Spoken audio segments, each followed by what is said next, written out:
Bonjour tout le monde. Aujourd'hui, nous allons parler de la mission de vie parce que c'est toujours important quand on est dans sa mission de vie. Il y a un moment donné où on vit de sa mission de vie. C'est tellement agréable de pouvoir gagner de l'argent avec ce que l'on a au fond de nous-mêmes et qu'on va exprimer. Alors aussi, on est un entrepreneur libre. Et c'est pour ça que on devient forcément, avec notre mission de vie, on devient un entrepreneur libre. Et c'est pour ça que j'ai voulu interviewer aujourd'hui Sébastien Knight. Alors, Sébastien Knight, qui est le marketeur français, qui se définit comme ça, mais aussi qui a monté le mouvement des entrepreneurs libres. Et vraiment, moi, ça me plaît, cette notion et la façon dont il parle du marketing et de l'entrepreneuriat.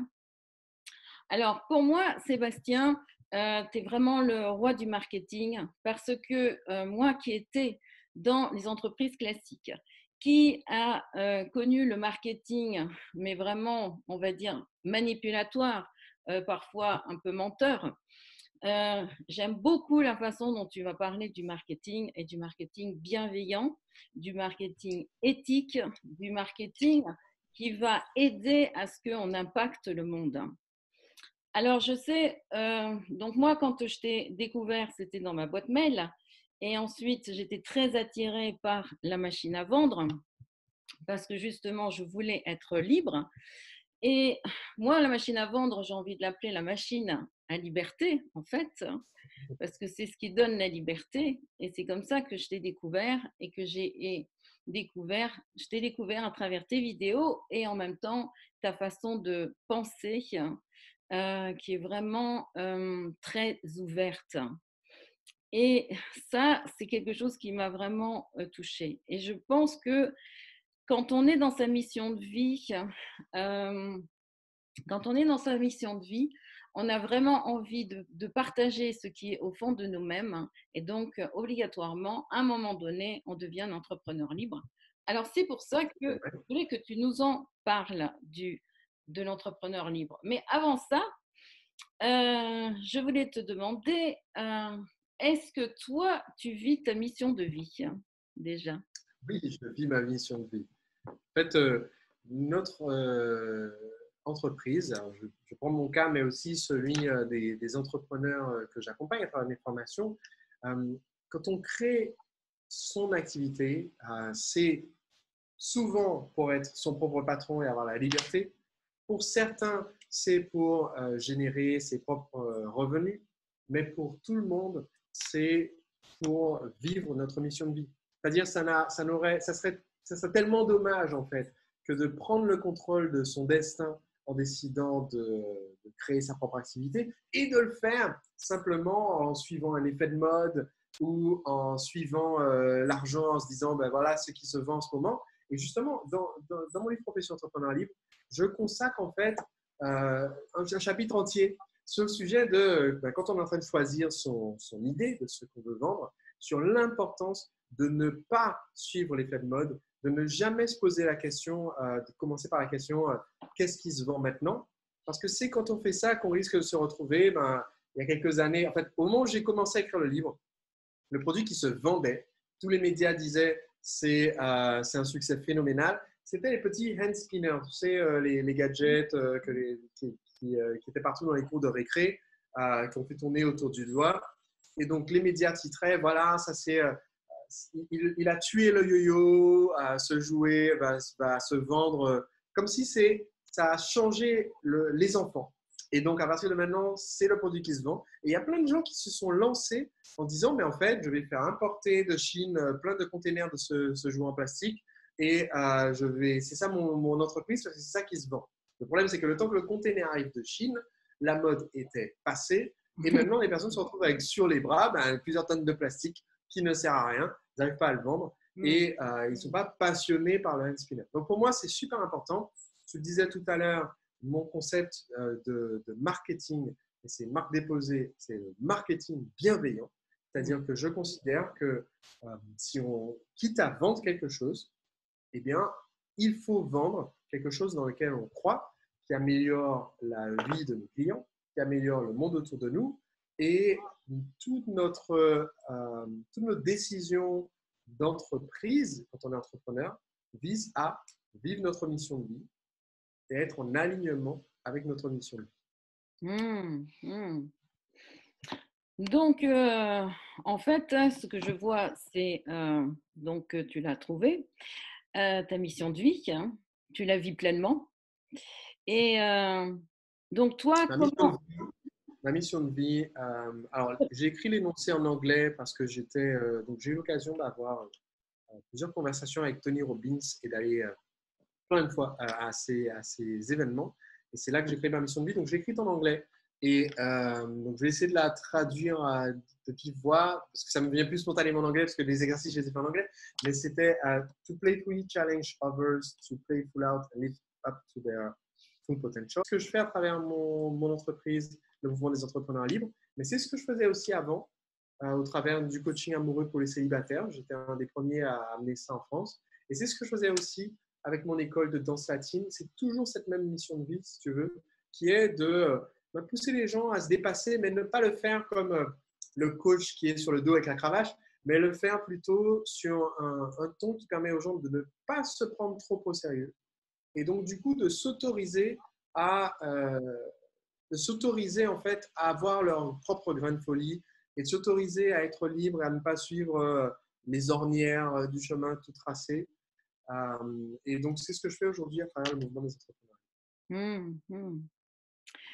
Ce que je vois aussi, c'est que il y a une valeur qui est très importante pour toi et qui est la liberté. La liberté, ça va avec la mission de vie pour créer ce qui est en nous. C'est ma valeur numéro 1 et ça se traduit, on va dire, sur le plan professionnel, mais pas que. C'est-à-dire, dans mon livre, j'explique qu'il y a 8 qualités qui font un bon entrepreneur. Et la première qualité, c'est la liberté de penser, comme dans la chanson. Et la liberté de penser, en fait, c'est savoir reconnaître et refuser le conformisme. Aujourd'hui, on a la chance de vivre dans une société prospère, européenne, mais il y a beaucoup de gens qui vont nous regarder qui sont dans d'autres pays. La culture francophone a un inconvénient, c'est que c'est une culture, la culture française, et qui ensuite a émané sur tous les autres pays francophones, c'est une culture qui est très, très, très conformiste. Et où, en fait, on nous met dans un moule. Et on nous dit, bon ben voilà, il faut que tu ailles faire des études, il faut que tu fasses des études, si possible, études scientifiques. Il faut que tu fasses, si possible, des études supérieures, c'est un gros pourcentage de la population. Et il faut que tu obtiennes un travail. En France, c'est le CDI, c'est le sacro-saint CDI. Et il faut ensuite que tu t'assieds à un bureau et que tu fasses ce qu'on te dit et que tu ne fasses pas trop de vagues. Voilà. Et donc, en fait, quand on parle de liberté, alors certes, il y a la notion de liberté financière, il y a la notion de liberté de temps. Par exemple, moi, j'ai choisi de ne travailler qu'un jour par semaine sur mon entreprise, c'est le jeudi. Il y a la notion de liberté de choisir avec qui on veut travailler, choisir ses clients. Toutes ces notions-là sont présentes dans la notion de liberté d'entrepreneur libre. Mais la liberté numéro 1, c'est la liberté de tracer notre propre voie. De trouver notre propre solution aux problèmes qu'on rencontre, d'aider nos clients avec une solution dans laquelle nous croyons et pas juste parce que tout le monde fait ça, peut-être que je devrais être obligé. Non, choisir ce qu'on fait, choisir avec qui on veut travailler, choisir combien on va leur facturer si on est entrepreneur, c'est aussi l'intérêt, et vivre en accord avec toutes les décisions que nous avons prises. Oui, j'avais vu une phrase qui disait « Si tu n'as pas ta place dans ce monde, crée-la ».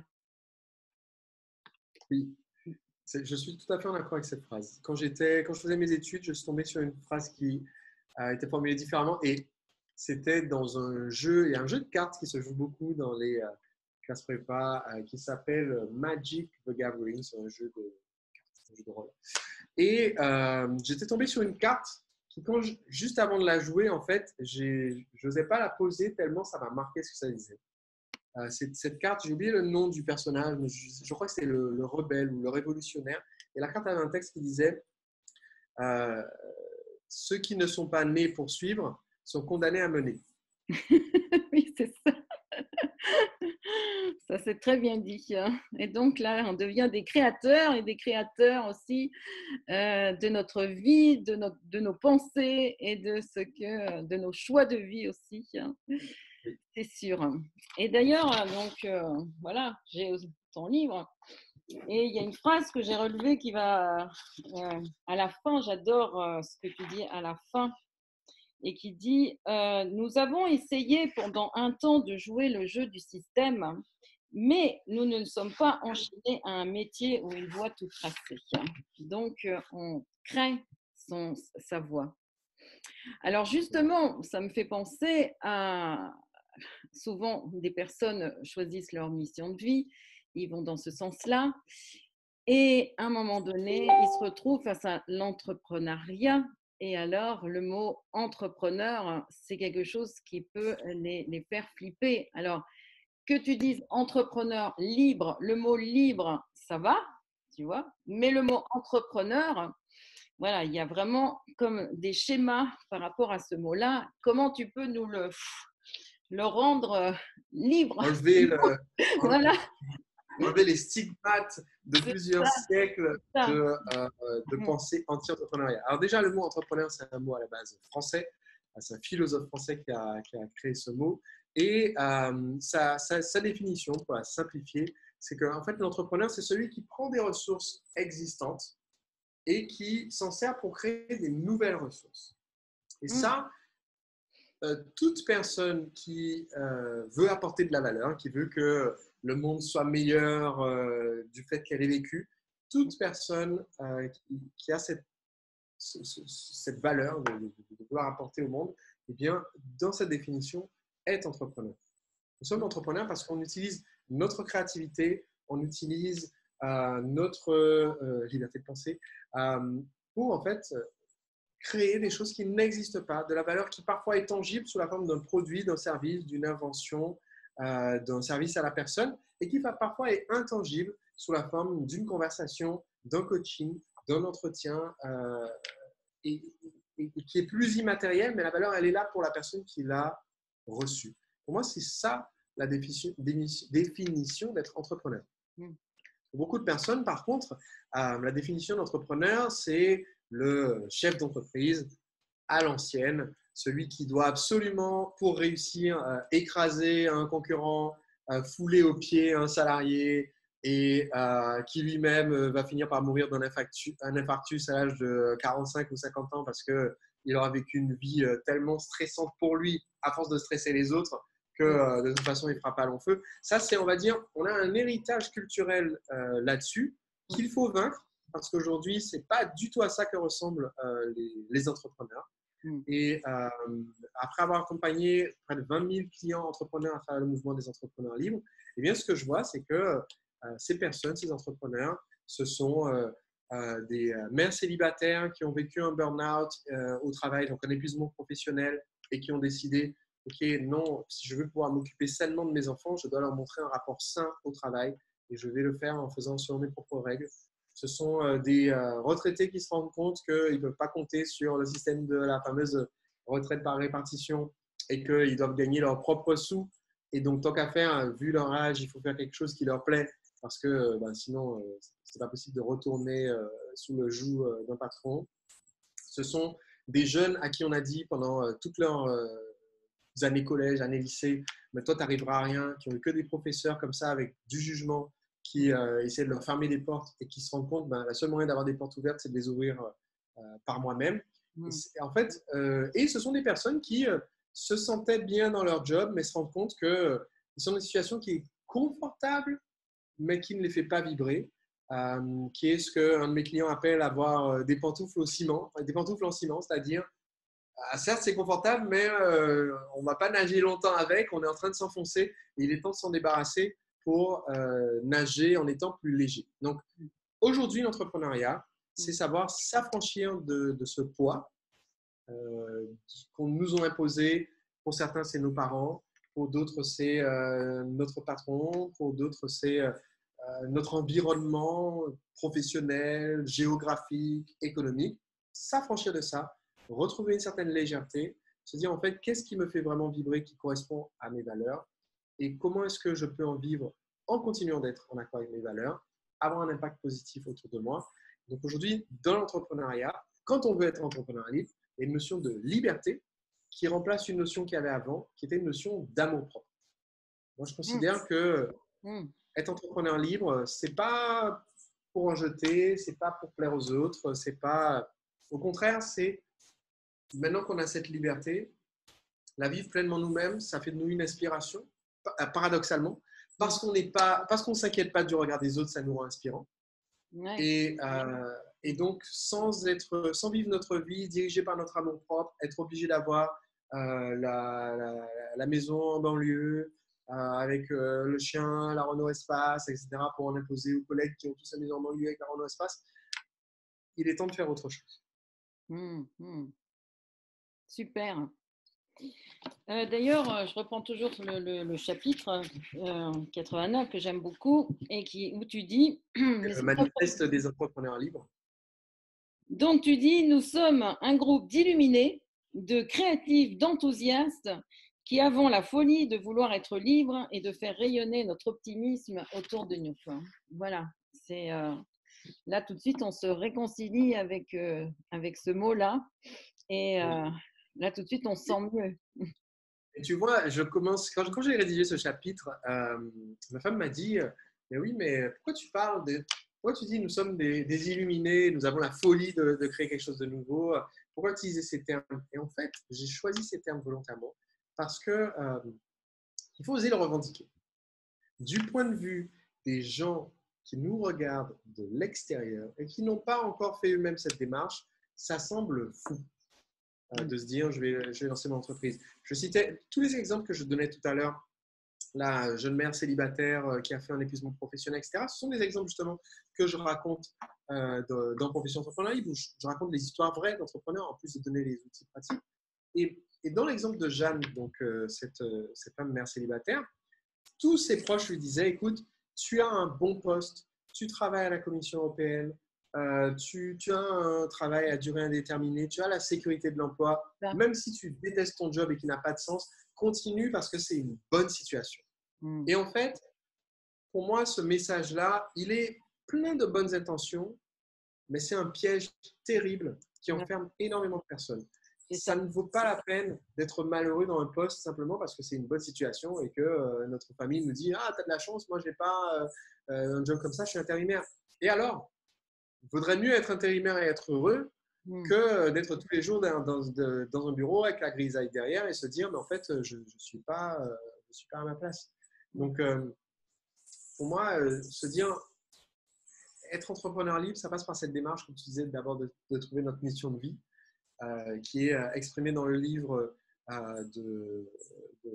avec une méthodologie que je donne pour pouvoir trouver quel est le projet qui nous fait vibrer, et ensuite d'exprimer nos projets à travers cette mission et de les rendre rentables, parce que le but, c'est pas non plus de dire, bah tiens, Alors voilà. Mm.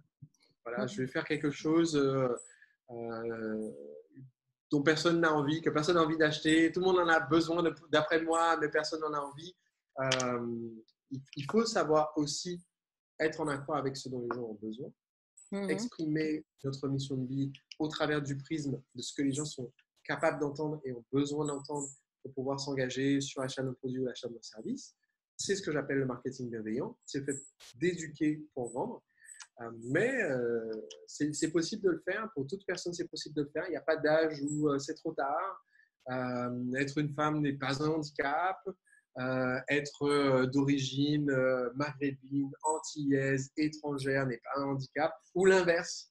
Euh, on n'est pas trop jeune, on n'est pas trop vieux. Euh, à un Mm. moment donné, et quand on a la flamme à l'intérieur de nous, l'important c'est d'oser la laisser s'exprimer. Donc, il y a ceux qui ont trouvé leur mission de vie et qui vibrent avec des choses, qui ont une expertise à l'intérieur d'eux-mêmes, hein. Et, mais justement, ils ne se sentent pas entrepreneurs. Ou du moins, tu vois, en plus, tu as parlé de rentabilité, parce qu'il y a un moment donné, il faut voir aussi cette réalité-là de rentabilité. Donc, comment, entre la rentabilité et la mission de vie qui te fait vibrer, comment tu arrives à joindre ces choses-là pour que ce soit en paix et viable? Alors, comment est-ce que tu vas coordonner les deux? Déjà, il y a une grosse distance entre mission de vie et expertise. Ah, La mission de vie, on la découvre, mais l'expertise, on l'acquiert. Et tu mhm, vois, quand j'ai suivi mon premier cours de marketing en février 2008, donc je me suis inscrit le 2 février, mon premier cours de marketing, je n'y connaissais rien du tout. Eh bien, j'ai su, alors que mon entreprise, c'était, j'avais des cours de ça, tu vois, j'ai su, quand j'ai pris ce premier cours de marketing, tiens, je viens de découvrir quelque chose dont je pensais que c'était quelque chose qui ne m'intéressait pas. Ça me faisait peur, le mot marketing, mais j'en avais besoin pour que mon entreprise fonctionne. Donc, je me suis inscrit, j'ai acheté une formation, j'ai investi toutes mes dernières économies. Il me restait 3 mois de loyer. C'est exactement combien coûtait ma formation. Euh, mais en fait, quand j'investis là-dedans et que j'ai commencé à suivre les cours, je me suis rendu compte, en fait, cette discipline, c'est comprendre les gens, mieux communiquer, apporter de la valeur. Je trouve ça génial. Un jour, j'aimerais faire ça. Je me suis dit ça en 2008. Mais mhm, j'avais aucune compétence. J'étais en train de suivre mon cours d'introduction du premier cours que je suivais. Tu vois, j'étais pas du tout marketeur. mhm. Mais je me suis dit, tiens, c'est quelque chose que bah, si un jour j'arrive à le maîtriser, j'aimerais le partager. Donc, entre mission et expertise, pour moi, il y a des étapes à franchir. Expertise, ça s'acquiert, on va le chercher, on dit, OK, j'aime le Oui, tressage de panier en osier. Je ne suis pas expert. Je vais aller voir les meilleurs tresseurs de panier en osier et ils vont m'apprendre des choses qui vont me faire rêver. Je dis cet exemple, ça peut sembler drôle, mais j'ai échangé par exemple par mail avec Brent Black, qui est un des vendeurs de chapeaux Panama haut de gamme. ouais. C'est-à-dire qu'ils vendent des chapeaux Panama tressés à la main. Ça peut prendre jusqu'à 8 mois pour Mhm, tresser un chapeau.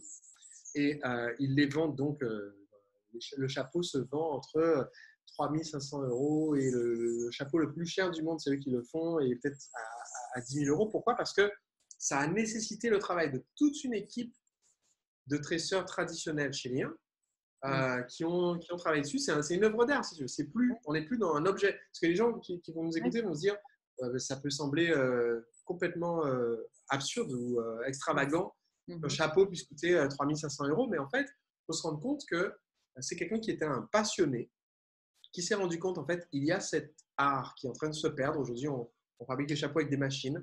Il y a des gens qui ont passé leur vie à apprendre à faire ça. C'est un art qui se transmet de père en fils et qui s'est rendu compte, en fait, dans ces villages-là, il y a des personnes, si on leur permettait de vivre de leur art en étant bien payés de leur art, contrairement à ce qui se faisait avant, eh bien, même si on a pris collectivement 4 mois, 6 mois, 8 mois pour travailler ensemble sur un truc, pour faire c'est chercher en fait à créer quelque chose d'unique, d'excellent, et qu'on Ouais. choisisse de le faire en faisant des chapeaux ou en Mhm. faisant des gâteaux de Mhm. mariage ou en faisant de la couture, eh bien, cette recherche d'excellence, il y aura quelqu'un qui va dire, mais je reconnais que ça a de la valeur. Mhm. Je veux l'avoir comme souvenir, comme cadeau à offrir qui soit exceptionnel. Et c'est pas plus ridicule que quelqu'un dise, mais je veux offrir à mon père en cadeau de retraite un chapeau, on s'est tous cotisés parce qu'il adore les chapeaux Panama et on a une histoire à raconter là-dessus, que de dire bah, j'offre à ma femme une bague avec un diamant qui a été taillé. Enfin, je veux dire, c'est pas du tout plus ridicule, ou même ça a peut-être plus de Oui, sens. oui, oui. Mhm. Mhm. Donc, donc voilà, entre expertise entre mission et expertise, il y a du chemin à faire. Ouais. Et entre expertise et le fait que ça puisse nous Devenir. permettre d'en vivre, eh bien, ça nécessite justement d'aller au contact de nos clients potentiels et d'oser poser les questions pour savoir, mais en fait, quelles sont leurs difficultés, quels sont leurs besoins, quel est leur langage et quel est leur budget. Et ces 4 questions constituent le cœur de ce que j'appelle une étude de marché express, c'est-à-dire Mhm. apprendre à connaître notre clientèle, parce qu'on va se rendre compte, ben, en fait, moi j'ai toujours pensé, je vais te donner un exemple tout bête que j'ai vécu. Euh, il y a eu une époque à mes tout débuts, donc on est en 2006-2007, où je me suis dit, mais en fait, moi, j'étais passionné par ce que j'avais appris en développement personnel. Euh, je parlais de Tony Robbins, je suis allé sur ses séminaires, j'ai eu la chance d'être coaché en direct par lui et par d'autres mentors. Et en fait, à une époque, je me suis dit, pourquoi pas, j'aimerais en fait pouvoir apporter ça à d'autres personnes et être coach en développement personnel. Il se trouve que coach en développement personnel, c'est un des métiers les plus difficiles c'est un des métiers les plus difficiles sur lesquels communiquer parce que personne ne veut vraiment du coaching en développement personnel. Mm. Quand on est coach en développement personnel, c'est un peu comme si on disait aux gens, en fait, je peux résoudre tous vos problèmes. Oui, Je peux faire revenir l'âme sœur, vous aider à trouver votre job, faire repousser les cheveux, faire que vos enfants ne finissent pas en prison parce qu'ils ont une bonne éducation, faire redémarrer votre voiture. Je peux tout faire. Qu'est-ce que vous voulez? Et quand on oui, dit aux gens, je peux tout comme le généraliste. Mm. faire. Exactement. Quand on dit aux gens, je peux tout faire, et ils nous disent, ah oui, mais c'est dommage parce que moi, ce que je veux, c'est très spécifique et peut-être que tu ne peux pas me. Donc, je me suis rendu compte, mais ça, c'était mon cas.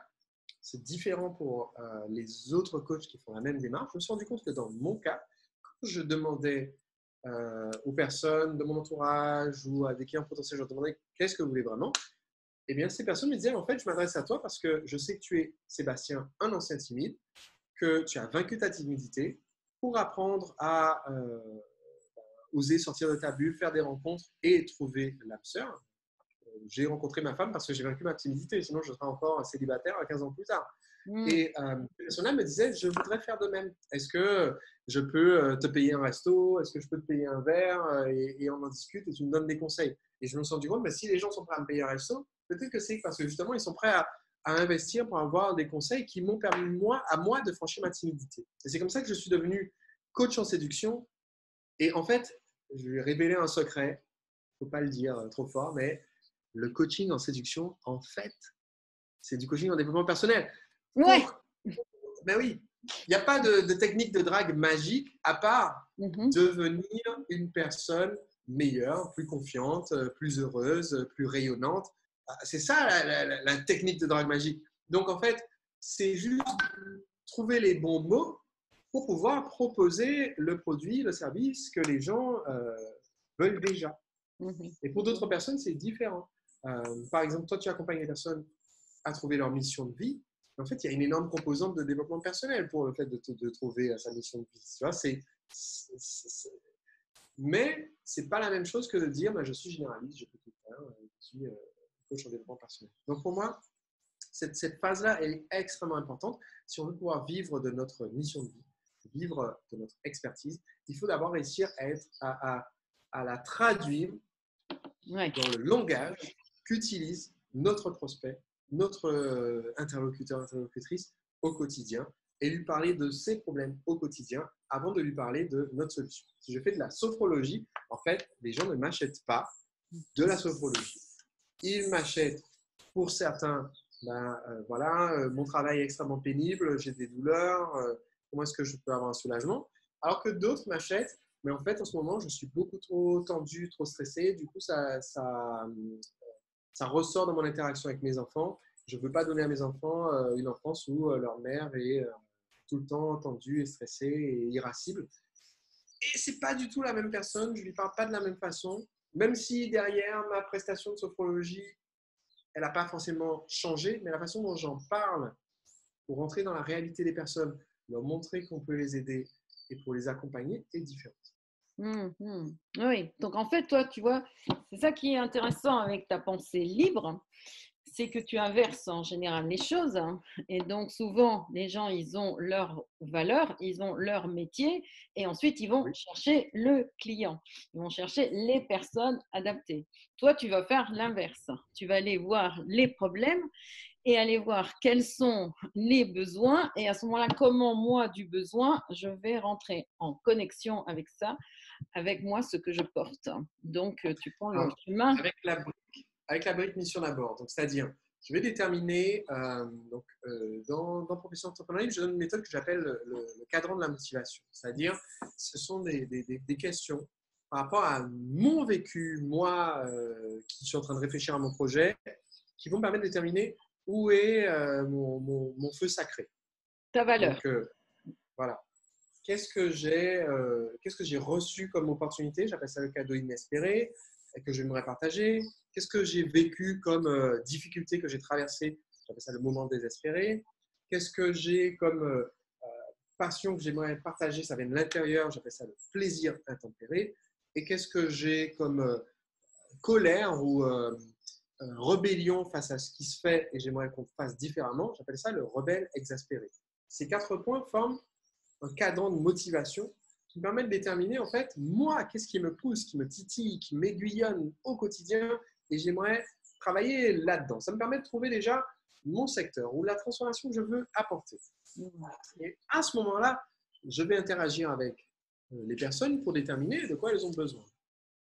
Et donc, à travers ce filtre de ce dont les gens ont besoin, ça permet de clarifier ce que moi j'apporte.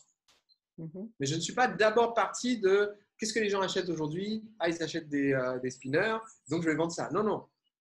Mais peut-être, pour reprendre cet exemple, parce qu'il y a des personnes pour qui c'est leur business, peut-être que quand j'ai fait mon cadran de motivation, j'ai découvert que moi, ce qui me fascine et me passionne, c'est l'apprentissage par le jeu. Peut-être que les enfants se développent par le jeu. Maintenant, quand j'interagis avec les futurs clients potentiels, qui sont les parents, donc, parce que ce n'est pas les enfants qui vont acheter le produit, les mœurs évoluent, mais en général, c'est quand même les parents qui font les cours. Donc, j'interagis avec les parents et peut-être que parmi ces personnes à qui je vais répondre, si j'ai une majorité de personnes qui me disent, mais en fait, moi, ce qui m'inquiète, c'est que les modes d'apprentissage classiques à l'école, j'ai l'impression que mon enfant n'adhère pas et que ça ne fonctionne pas, donc j'ai besoin d'apporter quelque chose de plus, d'alternatif. Et bien moi, ça va m'aider à me dire, mais tiens, peut-être que je peux offrir des ateliers ou je peux offrir du produit. Un de mes amis et clients, John Gallagher, par exemple, il s'est rendu compte que son audience voulait apprendre, partager avec leurs enfants leur passion pour l'herbalisme, c'est-à-dire le fait de créer ses propres médicaments en utilisant les herbes qu'on cultive dans notre jardin, des herbes aromatiques, la médecine traditionnelle, on va dire. Et donc, en fait, ils veulent transmettre ça à leurs enfants, l'apprendre par le jeu. Donc, en fait, il a créé un jeu de plateau. Et c'est devenu ça son produit. Donc, j'utilise ce fil pour trouver, en fait, quelle est la chose concrète que je vais vendre en tant que de produit ou de service qui, est déjà désiré par les personnes. Donc, en termes marketing, il y a un marché, voilà. Et qui, deux, me permet d'accomplir ma mission. Et donc là, à ce moment-là, tu as trouvé ta mission de vie et tu es un entrepreneur libre. Et là, les deux se coordonnent. Au début, tu n'es pas un entrepreneur libre instantanément. Au début, tu peux être libre parce que tu viens de te mettre à ton compte. Tu es entrepreneur parce que tu viens de démarrer. Ensuite, pour être entrepreneur libre, eh bien, il faut persévérer, c'est-à-dire il faut continuer à rester en alignement en fait, avec les choix qu'on a fait au début. Très important. C'est pour ça que pour moi, c'est important un des exercices que je donne dans le livre, c'est de décrire en fait notre vie libre qu'on veut atteindre.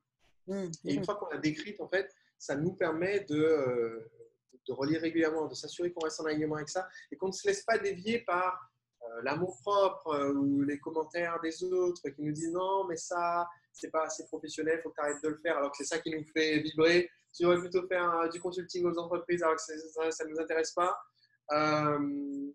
Et de notre côté, ne pas tomber non plus dans le piège de l'amour-propre qui est en fait, si vous avez défini au départ, je veux que mon entreprise me rapporte tant et me permette de passer un maximum de journées avec mes enfants, ne pas tomber dans le piège de ah ouais, mais je pourrais encore augmenter mon chiffre d'affaires de 50% si je travaillais le samedi parce que j'aurais plus de clients à la boutique le samedi et du coup, je ne vois plus mes enfants.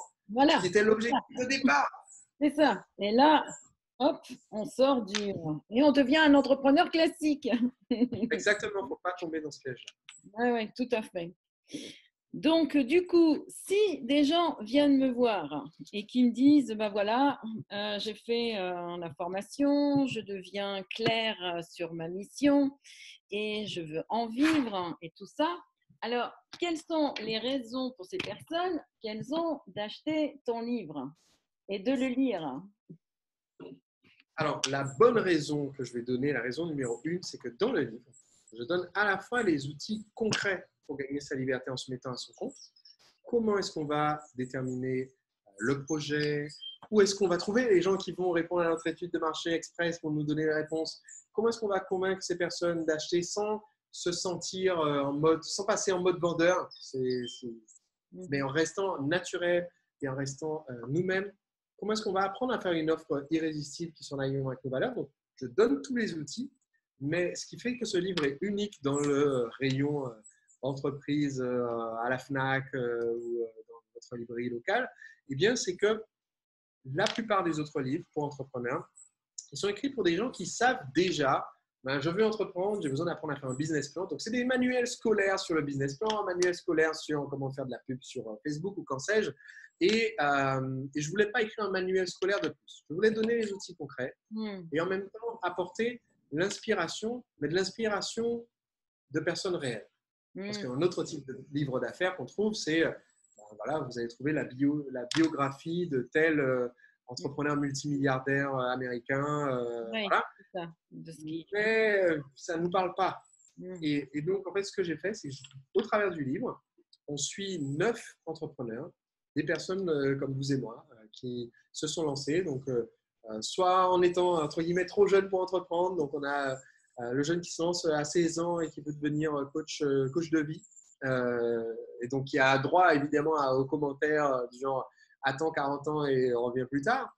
La banque ne lui fait pas confiance. Comment est-ce qu'il fait pour lancer son activité? La mère célibataire qui se lance toute seule avec tous les doutes de ben voilà, est-ce que je vais avoir le temps pour mes enfants? Est-ce que être une femme, c'est pas un handicap? Le presque retraité de 59 ans qui veut lancer une entreprise sur Internet. Et donc, il doit apprendre tout un ensemble de compétences. Le jeune tête brûlée qui est à deux doigts de se retrouver en prison parce qu'il a eu toutes les mauvaises fréquentations et qui veut vivre sa propre vie en étant dans le droit chemin. Et même Daniel, qui avait enchaîné des années de chômage et de petits jobs, et à qui un jour on propose un job de balayeur de rue, et à qui sa femme dit écoute, c'est même pas la peine que tu y ailles pour prendre ce job parce que je pense même pas que tu sois assez bon pour garder ce job. Et là, il se rend compte que vraiment, il a touché le fond. Si sa femme n'a même pas confiance en lui pour être balayeur de rue, il est temps de rebondir. Et comment est-ce qu'il se reconstruit? Il crée son projet, il le monte et il finit par lancer une entreprise à succès d'import-export et qui en plus apporte énormément de valeur parce que ça permet à des milliers de personnes de se nourrir au Rwanda parce qu'il amène des produits agricoles là-bas, permet à des paysans de vivre. Et donc, en fait, dans le livre, il y a ce mélange qui est unique dans ce rayon entreprise de voir des exemples réels de personnes comme vous et moi et voir ce qu'ils ont fait, voir les décisions qu'ils ont prises, connaître les astuces, éviter les erreurs et avoir les outils pratiques. Donc, en fait, on gagne énormément de temps en lisant ton livre parce que, ben voilà, comme tu dis, il y a les erreurs qu'on ne fait pas et on va directement au but. Alors, il y a une Exact. phrase… Ça permet aussi aux proches de nous comprendre si vous laissez le livre traîner ou que vous dites à votre conjoint ou aux parents si vous êtes jeune, ben voilà, écoute, lis un peu ce livre, feuillette un peu, tu me comprendras mieux parce que le livre, en fait, il est porté par cette idée d'exprimer la flamme qui est en nous, d'avoir que j'appelle le feu sacré, qui correspond donc à notre… Le feu sacré, je dirais, c'est la combinaison de la mission de vie et de la motivation justement à la mettre en application dans un projet, en l'occurrence un projet entrepreneurial. Oui, parce qu'il faut les deux. Et donc, voilà, ça permet aussi, si vous avez le livre, voilà, faites feuilleter par les proches, ne serait-ce que le manifeste que tu as cité tout à l'heure, chapitre 89, ça permet en fait ça leur permet aussi de mieux vous comprendre et mieux vous soutenir. Alors, à la fin du livre, tout à la fin, tu dis devenir son propre patron, c'est le seul moyen de devenir libre et de vivre la vie de nos rêves. Donc, avec ça, là, on a tout, là. Et ça, c'est le fil conducteur et le message central de ce livre. Alors voilà, donc vraiment, moi, je vous dis surtout achetez ce livre hein, parce que si vous voulez vivre de votre mission de vie, et bien là, vous aurez un certain nombre d'informations qui vont vous faire gagner du temps et en plus, vous allez gagner de l'argent parce que ça, c'est aussi le nerf de la guerre dans la mesure où, grâce à ça, l'argent, c'est aussi pour pouvoir avoir toutes les possibilités pour vivre de ses rêves.